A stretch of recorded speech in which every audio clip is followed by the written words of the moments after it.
O'rta Chirchiq tumani adliya bo'limiga mahalla adliya elektron platformasi orqali tumandagi 58-maktab o'qituvchilaridan murojaat kelib tushdi.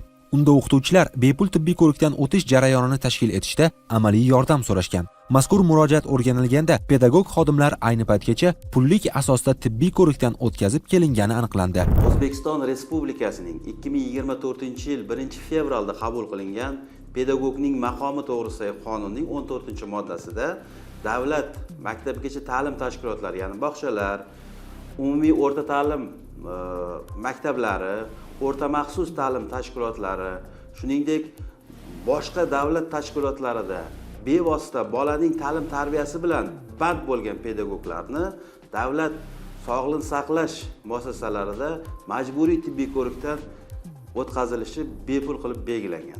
Ta'kidlash lozimki, yuqoridagi qonun talabidan tashqari 2024-yil 26-avgustda O'zbekiston Respublikasi Sog'liqni saqlash vazirligi, Iqtisodiyot va Moliya vazirligi hamda Maktabgacha va Maktab ta'limi vazirliklari tomonidan davlat ta'lim muassasalari va tashkilotlari xodimlari bepul tibbiy ko'rikdan o'tishi, to'lovlar Iqtisodiyot va Moliya vazirligi hisobidan amalga oshirilishi haqida o'zaro kelishuv imzolangan. Tumanimizdagi 37-maktab o'qituvchilari ham xuddi shu mazmundagi ariza bilan murojaat qilishdi. Shu bois tuman adliya bo'limi tomonidan tuman tibbiyot birlashmasiga taqdimnoma, tuman iqtisodiyot va moliya bo'limiga esa ko'rsatma xatlari kiritildi.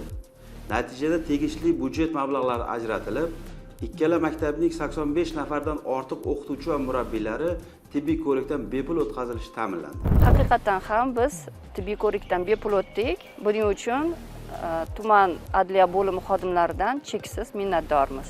Bugungi kunda adliya organlari tomonidan hech bir murojaat e'tiborsiz qoldirilmay, o'z o'rnida hal etilmoqda. Shu bilan birga aholining huquqiy muammolarini aniqlash va bartaraf etish maqsadida huquqiy mahalla loyihasi ham amalga oshirilmoqda.